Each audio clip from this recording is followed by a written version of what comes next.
Hello and welcome to Daily Reflection with Aneel Aranha. Today is the 10th of February 2018 and we're going to reflect on a wonderful passage of Scripture. This is Mark chapter 8 verses 1 to 10. In those days when there was again a great crowd without anything to eat, he called his disciples and said to them, I have compassion for the crowd because they have been with me now for 3 days and have nothing to eat.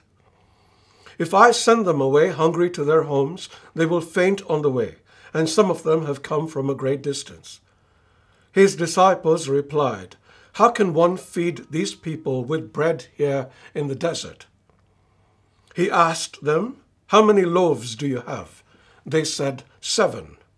Then he ordered the crowd to sit down on the ground, and he took the 7 loaves, and after giving thanks, he broke them and gave them to his disciples to distribute. And they distributed them to the crowd. They had also a few small fish, and after blessing them, he ordered that these too should be distributed. They ate and were filled, and they took up the broken pieces left over, 7 baskets full. Now there were about 4,000 people, and he sent them away, and immediately he got into the boat with his disciples and went to the district of Dalmanutha. The Gospel of the Lord. This passage offers a lot of food for thought, no pun intended. But I would like us to reflect on something a little different from usual.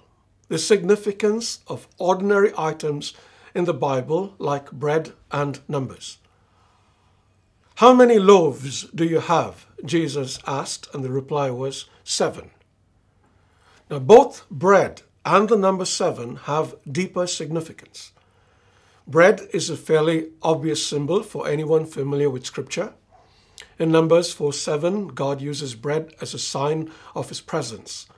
In John 6:35, Jesus says that he is the bread of life.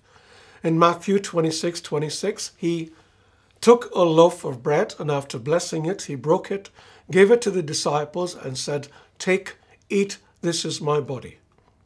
In this story that we just looked at, he broke bread too, breaking open the mysteries of the kingdom and then handing it over to the apostles so that they could be distributors of these mysteries. Wonderful, yes? Less obvious, however, is the significance of numbers. Take the number 7, for instance. It's a very special number that signifies completeness. This is first noticed in the week of creation. God spends 6 days creating the heavens and the earth, then he rests on the 7th day. This signifies completion, mission accomplished. Notice the rest day is an integral part of the week of creation. Now we see several other contexts of this happening. The command for animals to be at least 7 days old before being used for a sacrifice. The command given to Naaman to bathe in the Jordan River 7 times to be healed of leprosy. The command given to Joshua to march around Jericho for 7 days. There are many 7s in that story. And there are many 7s in the Bible. In fact, the number 7 is used more than 700 times. Now, of course, a lot of the times the number 7 is just that, the number 7. But very often it seems as though God is communicating this idea of divine completeness. Can you think of any more 7s? How about the 7 letters to the 7 churches in Asia? Or the 7 golden lampstands? Or the 7-fold I am in the Gospel of John? Have fun discovering extraordinary things in the ordinary. That's what this Bible reflection is all about. God bless you.